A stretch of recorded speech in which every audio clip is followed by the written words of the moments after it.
Morning, everyone. Welcome to the Judiciary Committee this Wednesday morning. We have two agendas this morning. The first one is at 10 o'clock, which is the vote on Governor's Message 608, Michelle Brewer, for consideration and confirmation of the Circuit Court of the Second Circuit for a term to expire in 10 years. We held the hearing on this previously, so this is just the vote only. Can we just confirm that this Judge Brewer is? She's here. We need her to open up her camera. You don't have to open your camera, Judge, but I just wanted to be sure you were here for the vote. And I did. Here she is. Oh, here you are. Okay, thank you. I didn't request that she come up again from Maui for a 2-minute vote, so that's why she's doing it today. So if there's no questions or concern, members, we'll go ahead and vote, and the recommendation is to consent. Questions or concerns? If not, Vice Chair.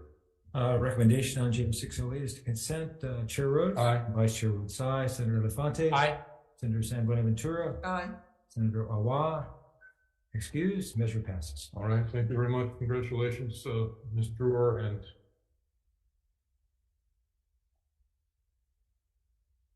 unfortunately, we won't be able to have your full floor vote until Friday. I apologize for the inconvenience, but it will be on Friday. We're adjourned for that agenda. Okay.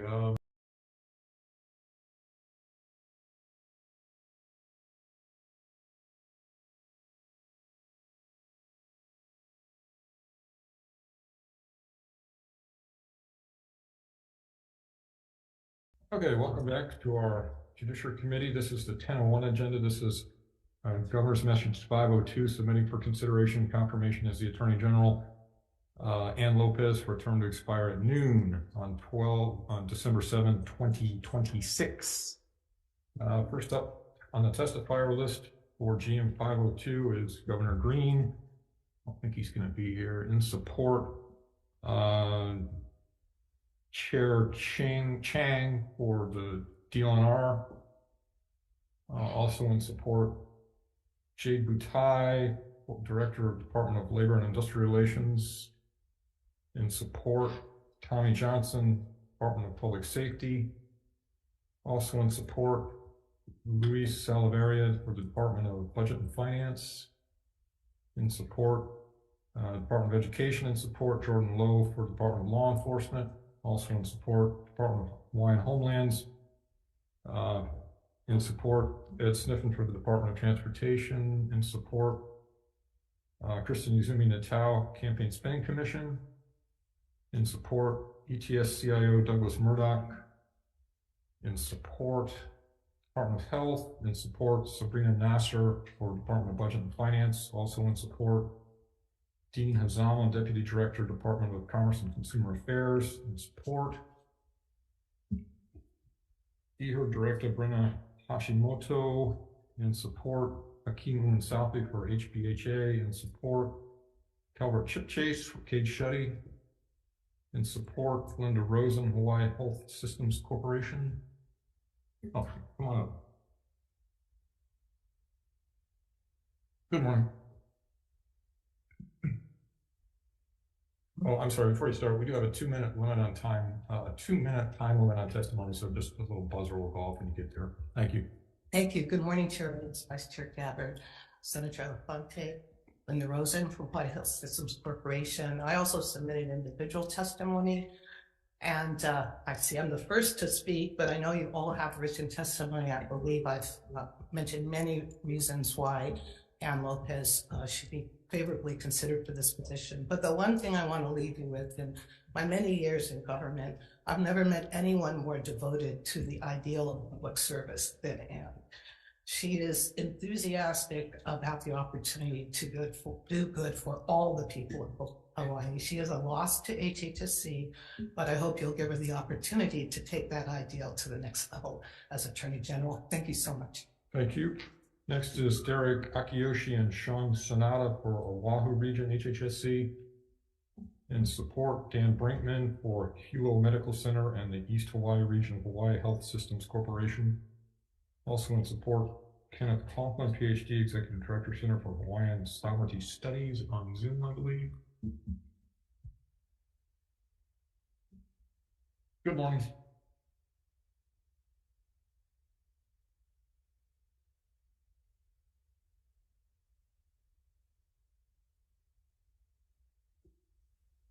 Yeah, sorry, go ahead and restart the clock. Go ahead, Dr. Conklin, you're on.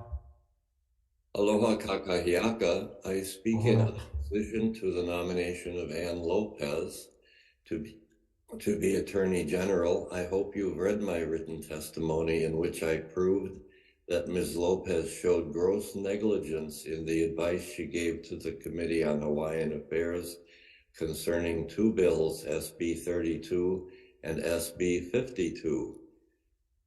The sentence that is offensive says, there shall be a board of trustees for the Office of Hawaiian Affairs elected by qualified voters who are Hawaiians as provided by law. The board members shall be Hawaiians. The other bill includes similar language. Hopefully this Committee on Judiciary will recall the well-publicized decision of the U.S. Supreme Court in Rice versus Cayetano, and in a follow-up case a few months later, Arakaki versus State. Between them, those two decisions ruled that there must be no racial restriction on who can vote and who can be a candidate. Ms. Lopez, in her testimony, totally ignored that issue and wrote testimony about the difficulty of doing reapportionment to comply with a portion of the 14th Amendment, commonly called one person, one vote. But she never warned about the unconstitutional sentence reestablishing racial exclusion of voters and candidates who fail to be members of the favorite race. As a result of her negligence, the committee amended the bill regarding one person, one vote, but then passed the bill still including the unconstitutional racial exclusion in voting and candidacy. Thank you for hearing my testimony. Thank you very much. Next up is Hilton Rayfield for the Healthcare Association of Hawaii. Good morning. Good morning, Chair, Vice Chair, members of the committee. I'm Hilton Rayfield, President and CEO of the Healthcare Association of Hawaii. Thank you for the opportunity to testify in support of the nomination of Ann Lopez as Attorney General. She has a long and distinguished career serving in a variety of roles and organizations, which have given her a wide breadth of experience. She is a dedicated public service. We and our members have had the opportunity to interact with Ms. Lopez since her interim appointment. She's been responsive, engaged, open to finding solutions, and committed to serving the people of Hawaii. We look forward to continuing to work with Ms. Lopez and urge the committee to advise and consent to her nomination. Thank you for the opportunity to testify. Thank you very much. Next is David Louie for Kobayashi, Sugita, and Goda. In support. Next is Sarah Sumati, Every Town for Gun Safety. Also in support, Ryan Kutsumoto, President, CEO, Parents and Children Together. In support, Clifton Otto, Akamai Cannabis Consulting with comments. Ted Baker. I'll stand on my written testimony. In support. Okay, thank you. Brendan Kinoshita. Standing by. In support. Thank you. Rick Freed. Good morning. I'm sorry, L. Richard Freed Jr. My apologies. Rick Freed is sufficient. So before most of you were born, I started my law firm 50 years ago this year doing just litigation, and have over the years, when I was first starting, I'd try 6-7 cases a year. Now I'm lucky to do one a year. But I dealt with Ann probably, and I've submitted testimony, as has my partner, Pat McTurnan, strongly in support.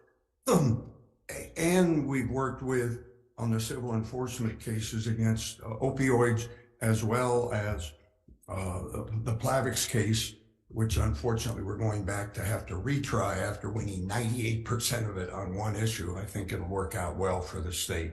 But we have dealt with, or I have dealt with probably 6 attorney generals. and many of them have been litigators. And Ann's advice, her knowledge, her quick study, to me, it puts her in the top tier of those attorney generals. And all I do is deal with litigators in my practice. It's really a great coup for the state that someone such as Ann is willing to come forward. I know how dedicated she is to being a strong advocate for the state's position as we've dealt with her on these cases. And we've spent a lot of time together over the past few years. So she has my high recommendation, and I can't say enough good things about her integrity, her honesty. She would be a great addition to the cabinet. So I hope you approve her and consent to her being nominated. Thank you so much. Thank you very much. Next is Joshua Wish.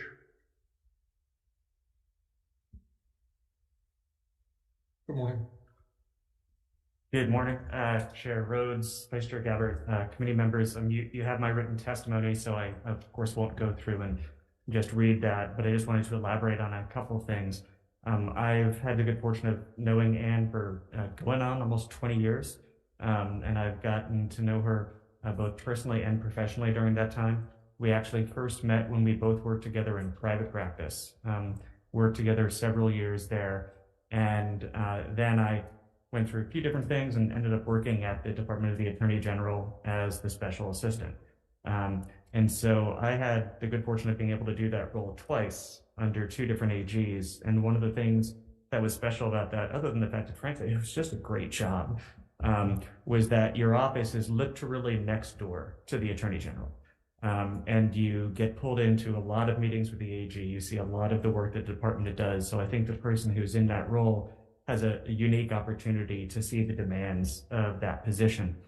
And when I was leaving the AGs, and then AG David Louie asked me to name a recommendation to succeed me, the one name I gave him was Ann Lopez, who did a just magnificent job by all accounts, and then went on herself to run a complex, large state agency.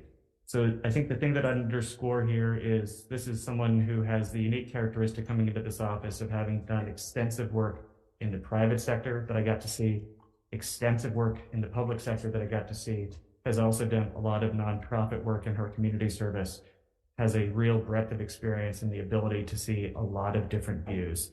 And as Rick had said, has the utmost integrity, intellect, and a real mind and a heart for public service. And she has my highest recommendation. I sincerely hope you consent. Thank you very much. Next is Michael Gallo Jr. On Zoom, I believe. Sorry, Chair, they're currently not on Zoom. Okay, he's in support. Ivan Louis Kwan. Good morning. Hello, Mike Hako, Chair Rhodes, Vice Chair Gabbard, and members of the committee. My name is Ivan Louis Kwan. I'm pleased to offer very strong support for the confirmation of Ms. Diaz as Attorney General. It is my firm belief that if confirmed, she will serve with distinction as Attorney General. She's highly qualified for this office. She is passionate in her public service, commitment to improving the lives of the people of the state of Hawaii. She possesses excellent intellectual and professional capacity to perform the duties of the Attorney General. I've seen her perform as a team leader and as a team member, demonstrating her executive management skills. She's a graduate of the Richardson Law School, graduating summa cum laude. 52 years ago, I was a law clerk for Chief Justice William Richardson on the Hawaii Supreme Court. At the time that the CJA was advocating very strongly for the establishment of the UH Law School. As we know, there was a lot of opposition to the establishment of the law school, but CJA was persistent in his advocacy of the law school, stating that the law school would produce leaders who would serve the best interests of the people of Hawaii, leaders who would commit to public service, to improve the quality of life for all of the people of Hawaii. I see in Ms. Lopez such a leader, a graduate of the Richardson School of Law, who C.J. Richardson had in mind when he advocated for the creation of the law school. She is, from my perspective, the embodiment of C.J. Richardson's vision for the law school. I urge your confirmation of Ms. Lopez as Attorney General and Mahalo Nui for allowing me to testify. Thank you very much. Next is Nathan Okubo. Good morning. Morning. Chair Rhodes, Vice Chair Gabbard, members of the Judiciary Committee. My name is Nathan Okubo, and I testify in strong support of Ann Lopez's nomination as Attorney General. I'm here today in two separate capacities. First, as her cousin by way of marriage, and there are a number of our family members in the audience in the back over there. And second, as a practicing attorney and a member of the Hawaii State Bar. With respect to our family, our entire family unequivocally supports Ann's nomination. Through the 25 years that we have known her, Ann has always been kind, considerate, and empathetic. She cares about family and the community, and she has shown that she is not afraid to stand up and fight against injustice and inequality to help others. We think her personal characteristics will contribute to her success as Attorney General. Second, as a practicing attorney and member of the Hawaii State Bar, I offer a few additional points for why Ann is the right person for the job at this time. Before Ann went to work for the state hospital system, like myself, Ann practiced real estate law for a private law firm. I believe her experience with and knowledge of real estate law will make her an extremely valuable asset for one very important issue facing our state today, that is housing. In addition, with her work as General Counsel and Chief Operating Officer of the Hawaii Health Systems Corporation, her experience with and knowledge of healthcare law will also be critically important to our state as our state continues to emerge out of the pandemic. And finally, her experience as an executive of a large institution like HHSC will serve her well in being able to manage and lead the Attorney General's office. We are all extremely proud of Ann, and we know that she will make an excellent Attorney General. Thank you for your time. Thank you very much. Next is Matthew Devanch. Good morning. Good morning. Morning, Chair Rhodes, Vice Chair Gabbard, members of the committee. My name is Matt Devanch, and I currently serve as the first Deputy Attorney General of the state of Hawaii, but I'm testifying this morning in my personal capacity. You have my written testimony, so I'll be brief. Ann Lopez is the right person for this job. I see proof of that every day.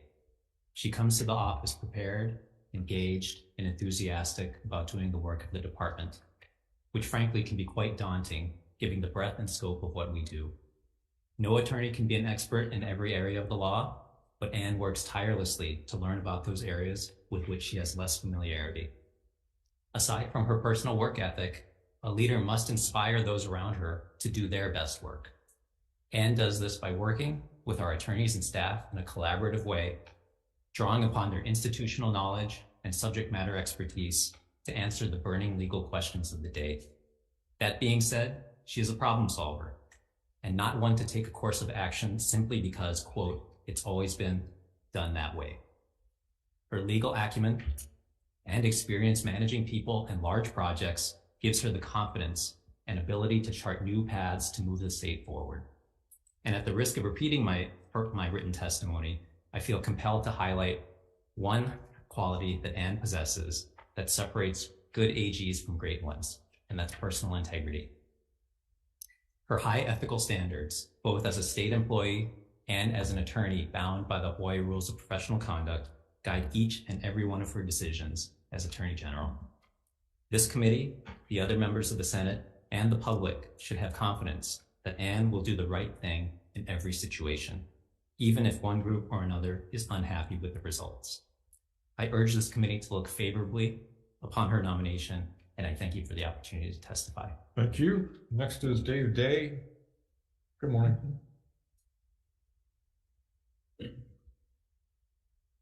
Good morning, Chair Rhodes, members of the committee.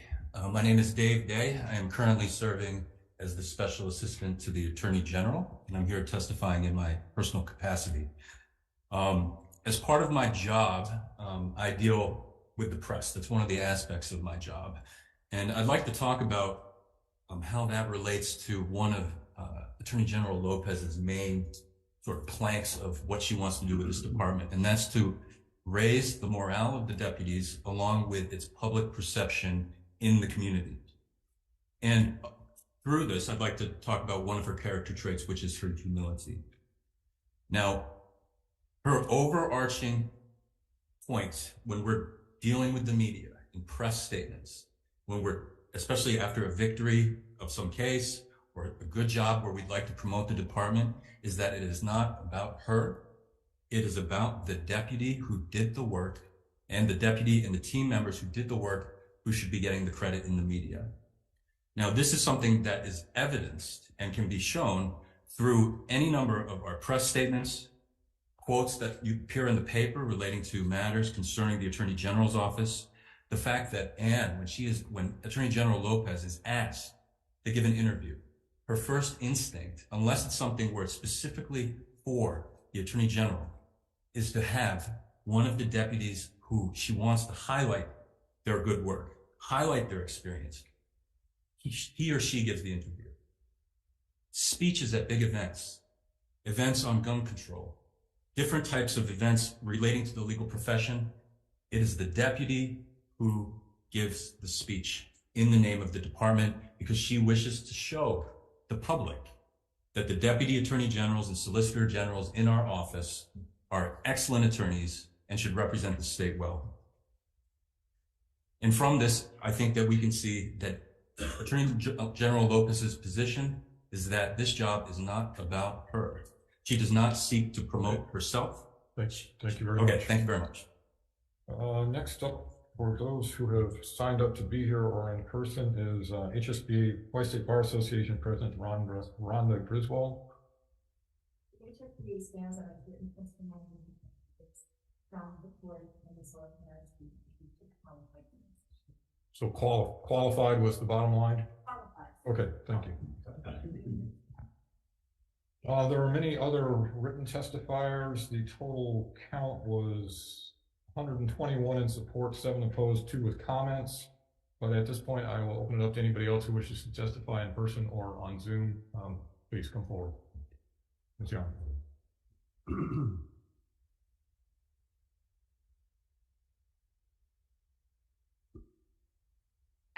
Aloha Chair, Vice Chair, and the Judiciary Committee, Angela Melody Young, testifying in support. Although I don't know Ann Lopez personally, I've seen her around the Capitol and have attended hearings, the FIN and WHAM informational briefings in which she presented, and I fully support that nominee. She is knowledgeable about litigation, the internal processes and procedures, and the law. And she was very supportive of teleworking. It helps with office space. And as a millennial, I cannot emphasize enough that I'm all about teleworking. And this is supported by research evidence from the federal government and the Telework Enhancement Act of 2010, because it was something that was discussed extensively at WHAM. I would like to kind of just go into a little bit here because I think that's a really good idea that Ann Lopez has got that. So, this is something a lot of legislators were against or hesitant or unsupportive about, but according to the U.S. Federal Office of Personnel Management, who manages teleworks.gov, the federal website which has published content, data, and research evidence about teleworking for federal employees across federal departments, the website provides telework training, webcast training. Teleworking is something the federal government is very supportive about. And from the 2018 annual report to assess what telework was like before COVID from the Director of Office of Personnel Management. They said from the director that, during the fiscal year of 2018, the status of telework in the federal government report showed that the 7th status report of the U.S. Office of Personnel Management since the signing of the Telework Enhancement Act of 2010, and the research and the report provided an overview of federal telework programs, and it shows the agencies continue to make progress in their use of telework to deliver. Okay. Anyone else like to testify on GM 502, Ann Lopez for Attorney General? Seeing none, members, any questions for the testifiers that we've had to this point? Okay, seeing none, Ms. Lopez, if you'd like to come up and make an opening statement.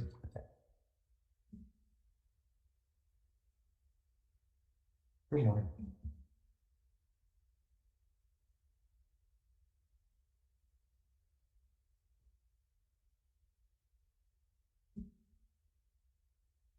So good morning, Chair Rhodes, Vice Chair Gabbard, and members of the committee. Thank you very much for giving me the opportunity to be before you today. I also want to thank the people who testified in support of me today. I am deeply touched and thank all of you. I think that the experience and skills necessary to be the Attorney General are threefold: leadership, legal knowledge combined with critical thinking, and organizational management. I have developed and used those skills consistently and successfully throughout my career.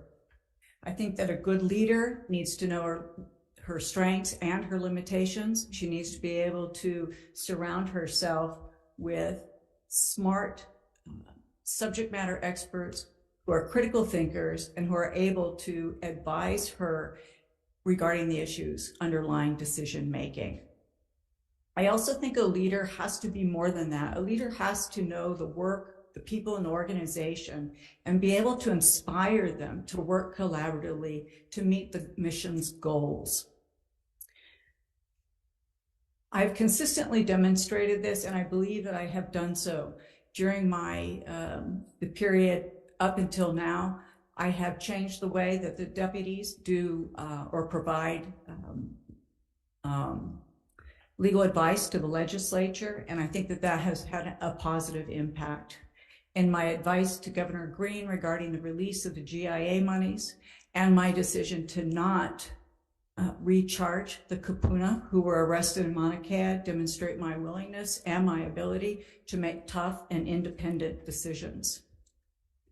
My legal knowledge and critical thinking have been honed over 22 years of lawyering. My first 4 years, I worked in commercial litigation with a supervising partner who worked in both state and federal court in complex litigation with substantial discovery and motions practice. I spent the next 6 years in commercial real estate transactions, developing expertise in areas of the law such as land, environment, building, contracts, and leasing. In the last 10 years, I've held public service positions that have allowed me to work with outside counsel on complex litigation matters. The matters were broad in scope, ranging from medical malpractice to appeals from federal regulatory decisions to things like EEOC complaints and collective bargaining. Both my litigation and transactional practice at HHSC gave me an opportunity to work with virtually every department in the state and each branch of government. Because HHSC is a state agency, I'm also required to know deeply the procurement code, the ethics code, and the Uniform Information Practices Act, and have the ability to apply those properly. I've demonstrated my ability to manage large organizational matters. One example is the transition of the 3 Maui hospitals from HHSC to Kaiser Permanente. That was the single largest transaction in the state's history.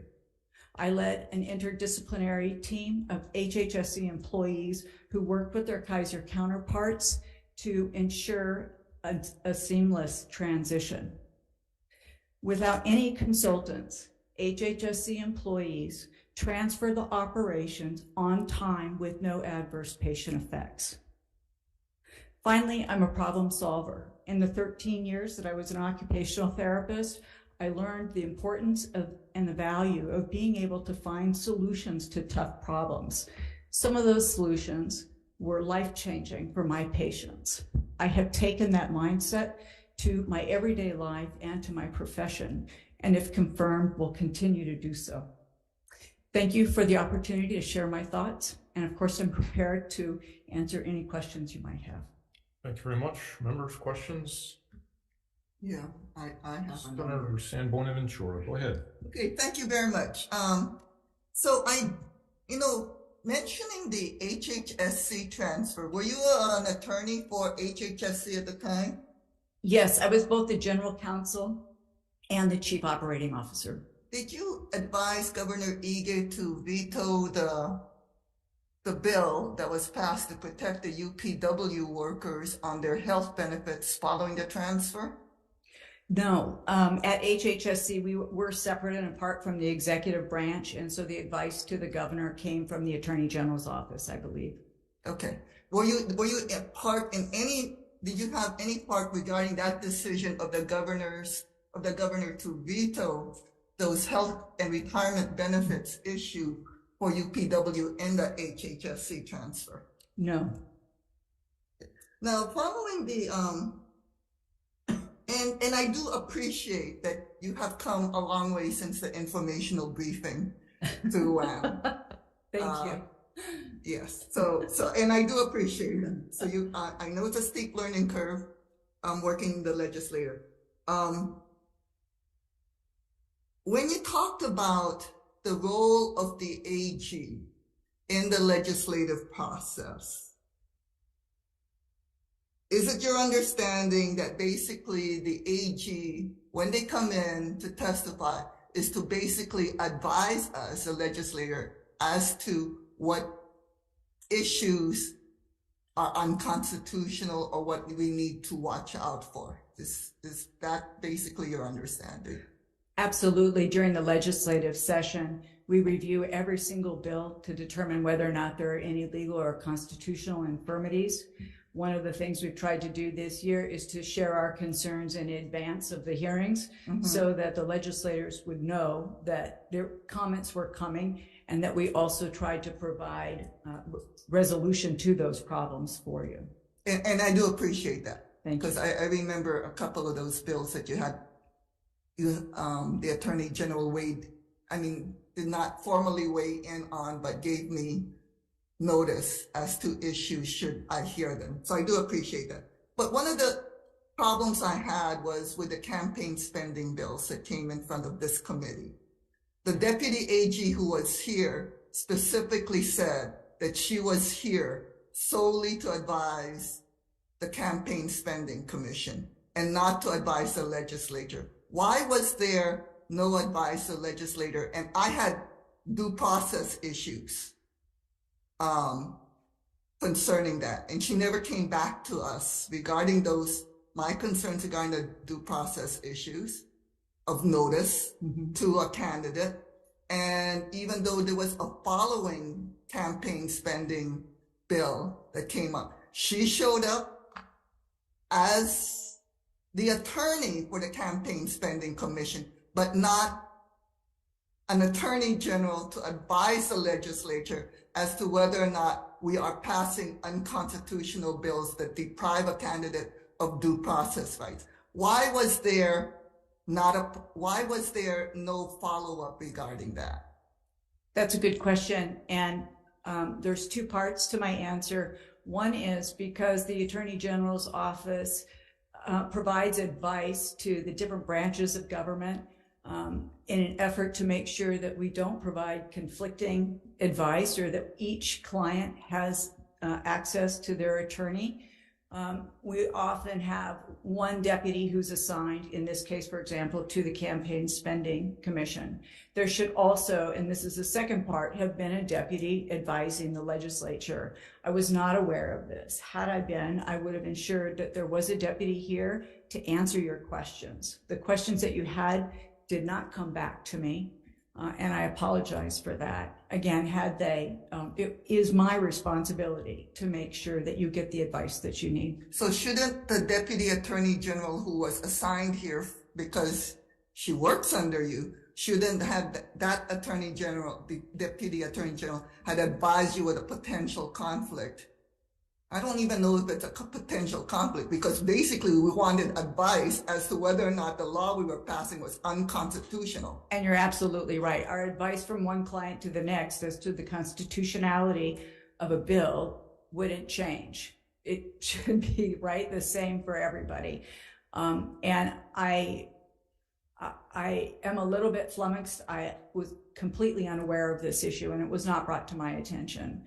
And I will follow up on it prior to the end of the week so that you can get the information. Absolutely, before you need that. Okay, thank you. And frankly, to your credit, okay, when the SB1 hearing in the House was being heard and your deputy AG gave wrong testimony. I will admit you did come down from the 5th floor down to the 3rd floor to advise the House committee correctly. So I thank you for that.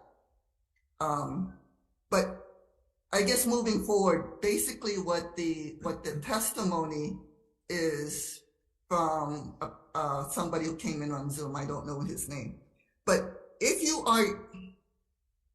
are aware of wrong advice, or in the case of campaign spending commission bills, incomplete or non-existent advice, what is your procedure to ensure that that gets corrected? I will work with that deputy's supervisor. It is unacceptable, period, for you to not get the advice that you need or to get the wrong advice. On the SB1, when I found out what was happening, I was truly stunned, and I did come down immediately because it's that important that we provide the right advice. My first deputy, Matt Devanch, is a great assistant in that part and working with human resources kinds of issues. So he will help me pull in supervisors and deputies to have serious conversations about their work product and my expectations. Okay, and I'm sorry, last question. Go ahead. Okay, you are aware that basically policy is determined by the legislature as well as the executive branch. But I'm going to talk about in case of cannabis legalization or dual use. And the executive branch has basically let it be known that they were open to the idea. And the legislature, some of us in the legislature are also open to the idea. In those instances where you see cannabis bills, is it going to be an attorney general position to automatically oppose those bills? Or are you going to take the stance that basically it is up to the legislature and the executive branch to determine whether or not this is a path moving forward and give us advice on how we could fashion laws to prevent the kind of pitfalls that occur in other states? As to the first question, we will not flat out oppose it. With respect to the policy, I do believe it is the legislature's area to make those decisions. Having said that, I have volunteered after meeting with Senator Moriwaki that for our department to lead a task force between now and next legislative session to develop a complete regulatory and law enforcement legislative package that you can attach to any bill if you're planning to legalize marijuana. We're going to use the summer and our experience thus far, as well as the experience of other states, to make sure that we can create a structure that will allow the state to have legal recreational marijuana with as few problems as the other states on the mainland have experienced. Senator Moriwaki had introduced a resolution. Because of timing, we weren't able to get that passed. And without the resolution, I have volunteered that regardless, we would continue that, and we will present that to the legislature in advance of the next session so that you can see it and see how you want to use it. In the process, we'll also make sure that we're interacting with the Department of Health and other law enforcement agencies, Department of Agriculture, so that we have a consensus that what we're developing will be supported by the executive branch. Okay, so I'm not aware of Senator Moriwaki's bill, but I do know one concurrent resolution that is passing is the working group that includes the chairs of my committee, Agriculture, as well as CPN and the Attorney General. Mm-hmm. Would this package that you are working out with Senator Moriwaki, which I'm unaware of, would that be part of this working group? Because think- that one is actually passing, Right. not Senator Moriwaki's resolution. Right. Absolutely. If the resolution passes and a formal process is requested, we're more than happy to work in that manner.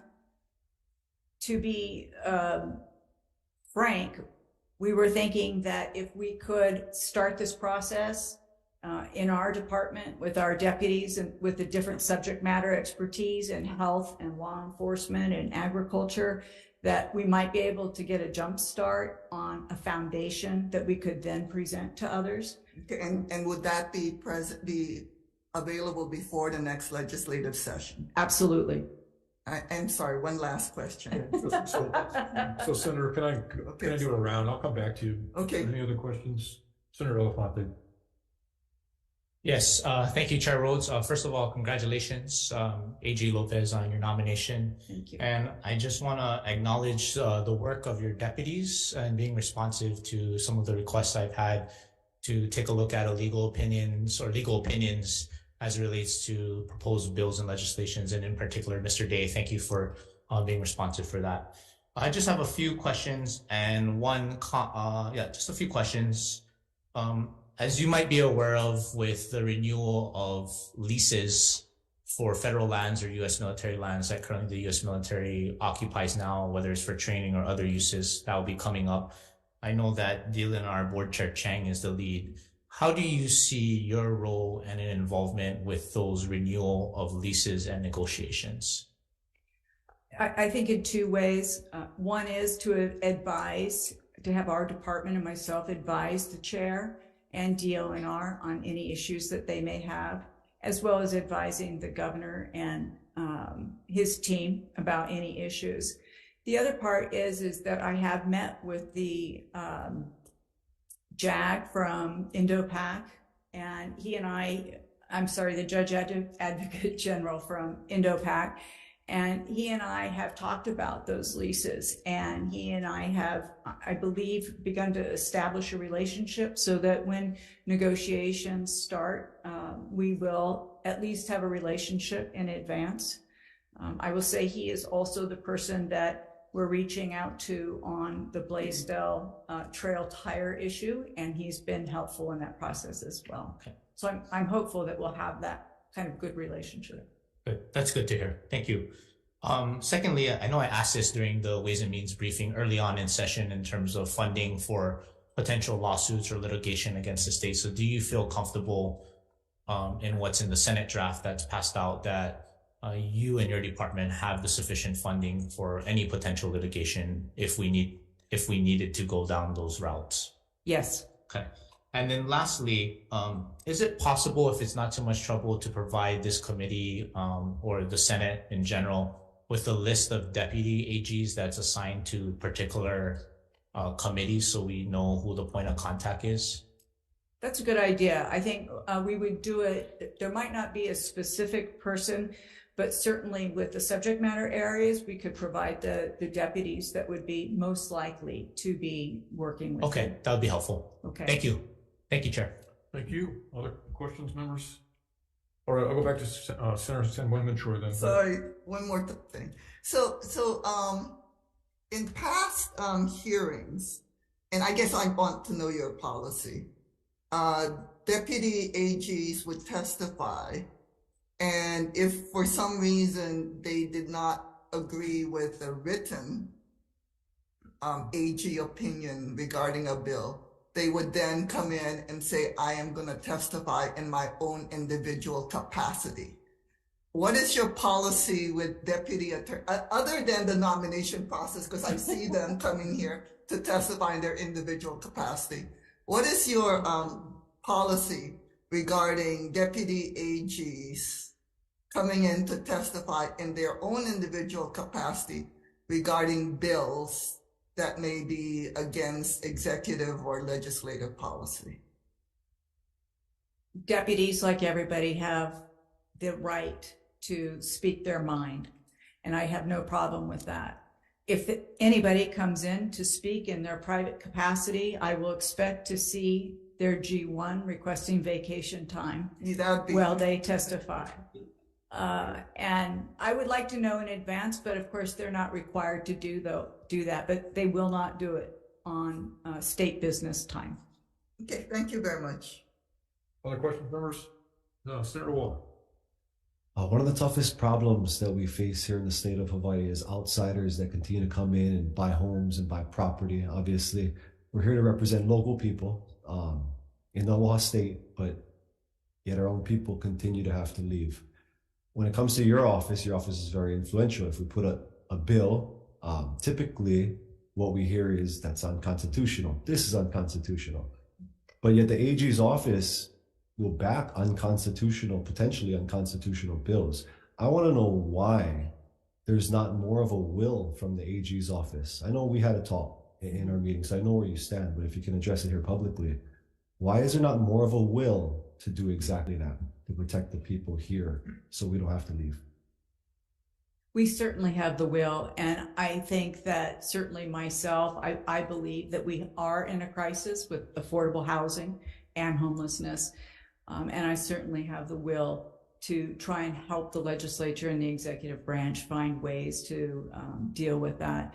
The issue of restricting the sale of property to non-Hawaii residents violates the United States Constitution. I understand that other states may have passed similar kinds of bills. I don't believe those are constitutional, and I believe, excuse me, and I believe that they will be overturned at some point.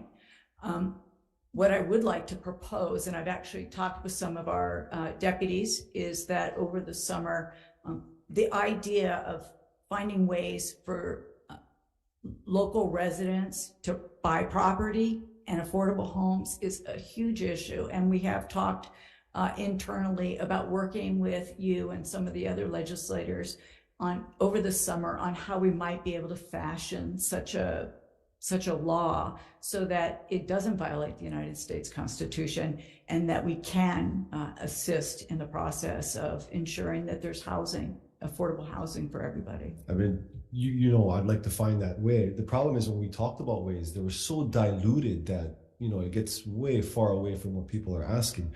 Like you said, there are 14 other states that prohibit or restrict foreign ownership. According to this 538 report, another 15 states are considering similar types of legislation this year. But that's what I mean about the will.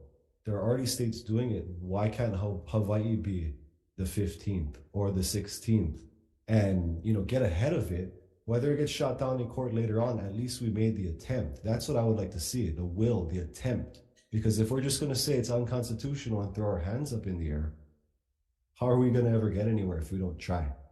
That's all. I agree. And I will say I looked at some of the laws of the 15 that currently, or the states that currently have those laws. They are fairly limited. They address, for instance, the purchase of agricultural land and by either foreign entities or people not from that state.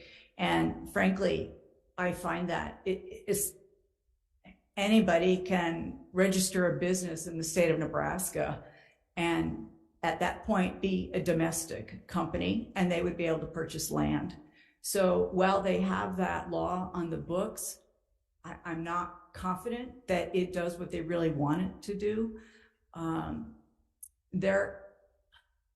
My belief as a lawyer has always been my job is not to say no. My job is to help my client get their business done in a way that is legal, that we provide the guardrails. Some of the bills restricting the purchase of land are one of those few times where it is just flat out no. I think that a lot of the legislators, I apologize, have had a lot of great ideas this session. And I'm not sure that we have those great ideas because we're so focused on the law. And so I think having continued dialogue and really thinking about it over the summer may get us to where you're talking about. At this point, I know you kind of already answered it, but at this point, if next session, and thanks, Chair Rhodes, if next session we were to come up with maybe the best bill out of whatever state has to at least restrict the purchase of ag land from foreigners, even that step, that's not where people on the outside want. They want completely shut it off. But even if we can get that, would the AG's testimony, would it be in opposition or with comments, or would you guys, put your neck out and try to support something like that? We will not put our neck out to support a policy decision. We will identify what the risks are associated with a bill. At that point, it's up to the legislature to pass the bill and the governor to make the decision to sign the bill. If that happens, we will support and fight for the constitutionality of that law. No matter what, we will stand behind it. That kind of a policy decision to do what you're describing, I believe, is within the realm of the legislature and the governor. The only thing, last thing, the only thing is, when the chair sees the AG in opposition, it's pretty much, this bill is deferred anyway. Well, I tell you what, let's work over the summer. I really believe we can find solutions if we put our heads together. And just because I can't think of anything at the moment doesn't mean that you and your colleagues haven't had some excellent ideas that we can work on. Okay, thank you. Okay, thank you. Members and audience, I'm going to take a short recess. We'll be right back. Short recess.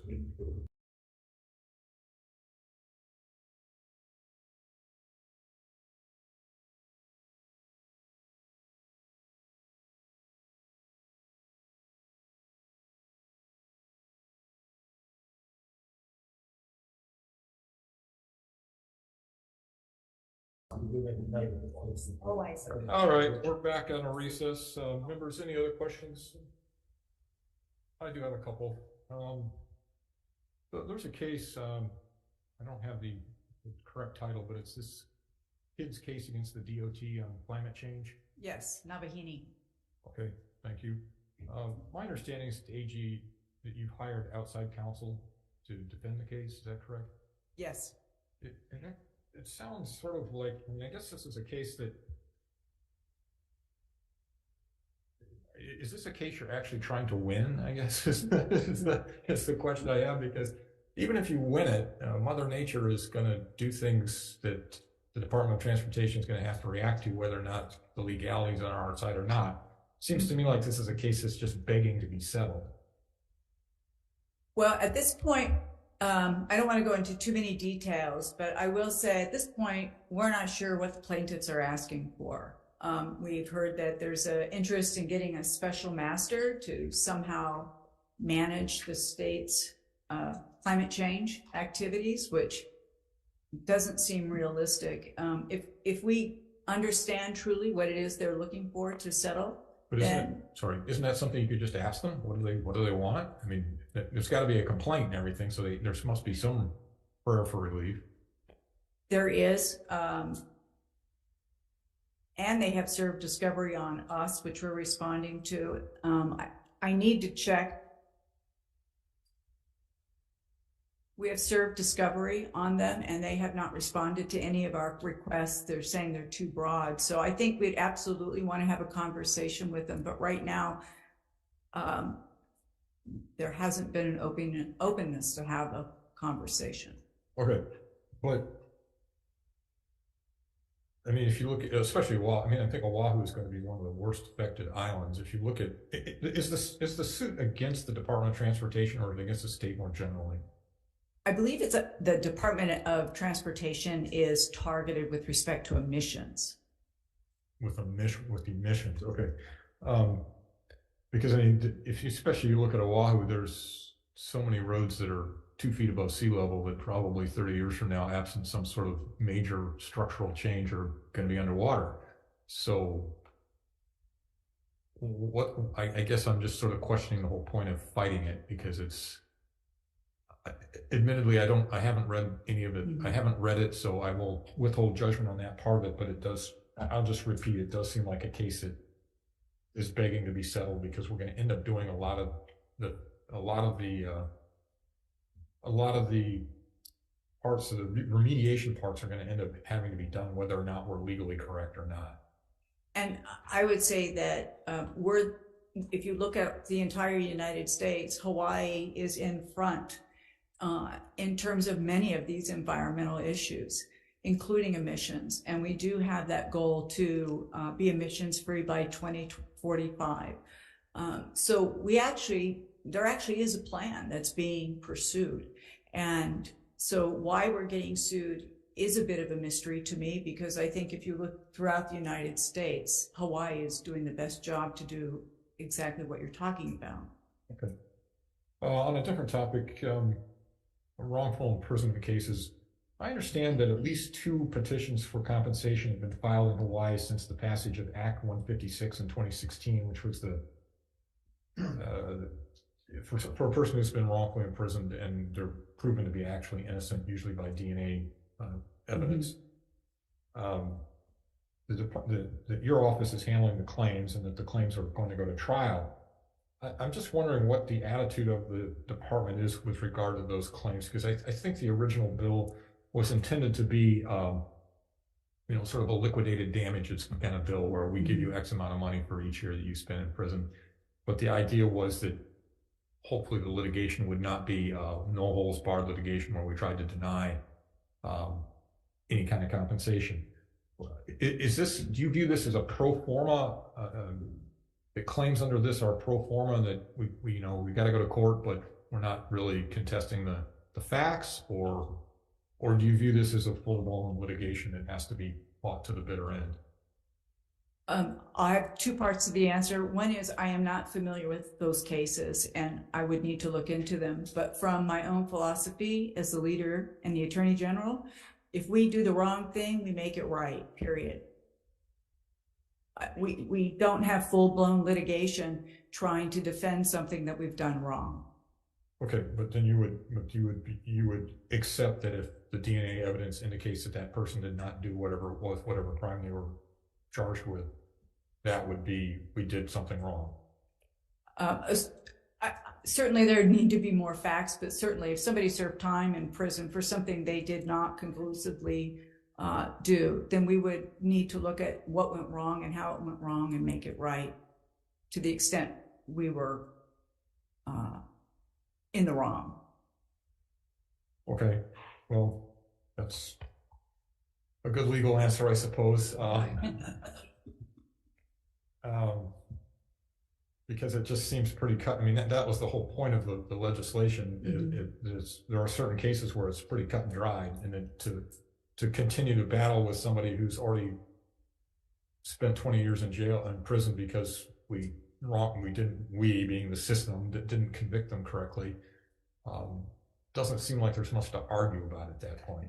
And just because I'm unfamiliar with the law and what's happened, I wish I could answer you more clearly than to say, if the state does something wrong, I will advise our clients in the executive branch, I will advise the legislature that if we're wrong, we admit it, we make it right, and we move on, and we not fight it. Okay. All right, thank you. Other questions, members? All right, let me search through my list here.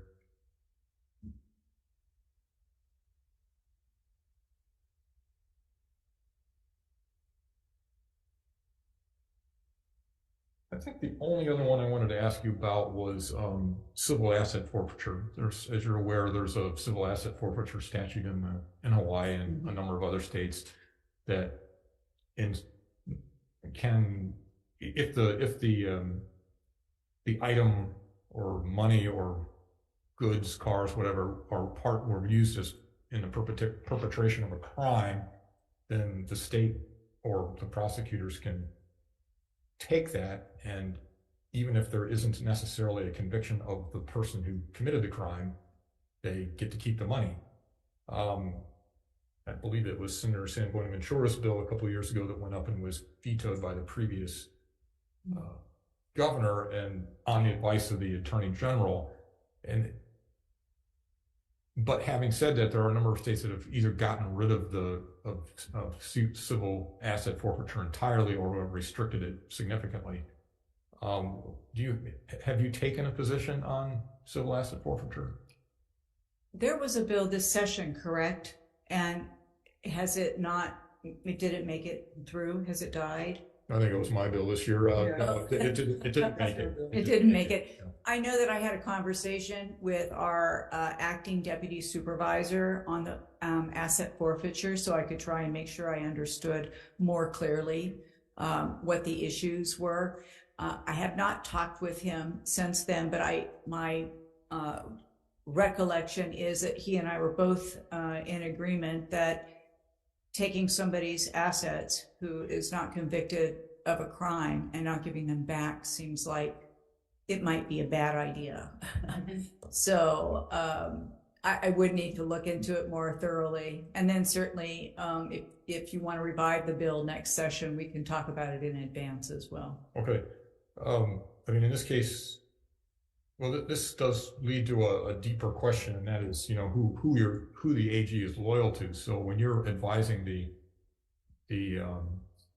governor about whether to veto a bill or not, there's clearly Senator San Buenaventura's bill was not unconstitutional. Other states have done similar thing, well, gone farther actually than what passed in our case. So it's not a matter of giving us good legal advice. We already had the legal advice that said you can do this if you want to, but then the legal advice, well, I don't know what if it was legal advice or political advice, but the advice given to the governor, not by you, I understand, by a previous AG, but was that we shouldn't do this. So I guess it's where does the legal advice end and the political advice begin, and why would an attorney general pick one side over the other in terms of institutional loyalties if they're not more loyal to the executive that says we don't want to do this because of our law enforcement mission? Mm-hmm. If with me, as I've said throughout the session, you will know in advance if I think we'll need to recommend that a bill be vetoed, and we will do so because there are legal or constitutional infirmities, and I will make that clear. With respect to policy issues, there are a few policy issues where the Attorney General's office does opine. Firearms, reproductive rights, some of these issues, we do take stands on policy. If it's not an issue where we should take a stand, then our advice to the governor should simply be there's no legal or constitutional infirmities, and not give policy advice about vetoing something. If it is a policy issue that we have taken a stand on, you will know that. We're not going to keep that a secret until the time to veto the bill. I guess I'm just wondering, what is the proper role of the AG when it comes to policy issues? I mean, is it why? I mean, I realize that in practice, the AG is traditionally given policy advice to the governor, but I'm questioning, I guess, why that's the case. It means that what it means is you're not just the state's law firm, you're also a think tank that says, here's some things that we should do and here's some things that we shouldn't.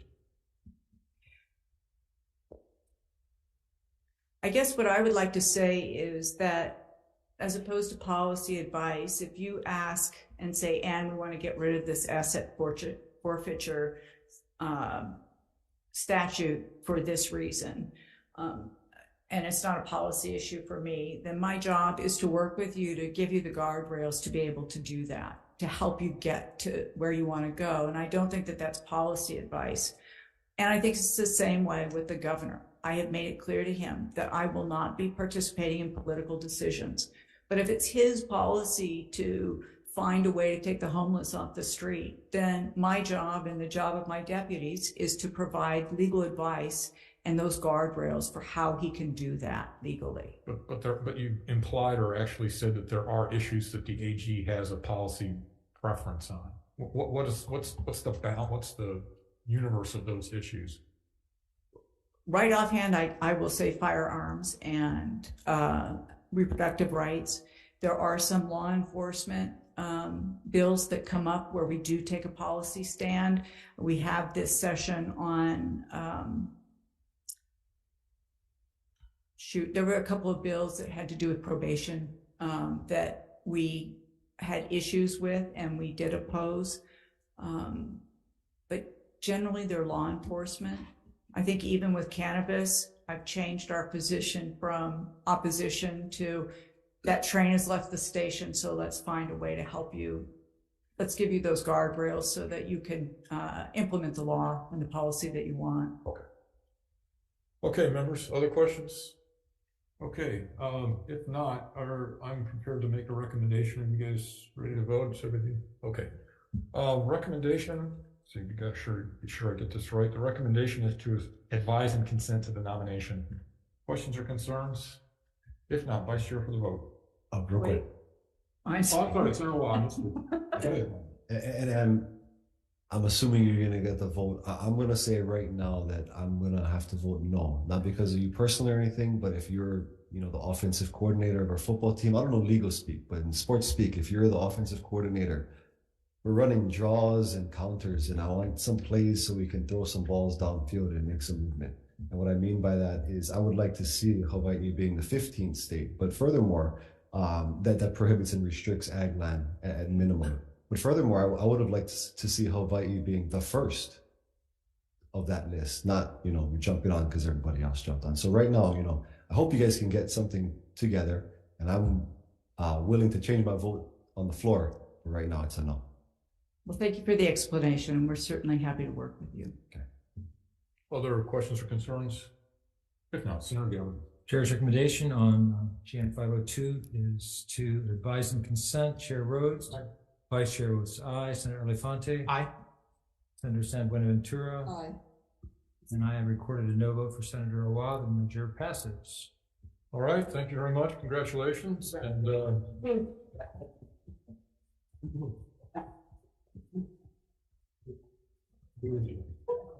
full floor vote will probably not be until the week after next, but we'll let you know as soon as we can. Thank you very much. We're adjourned.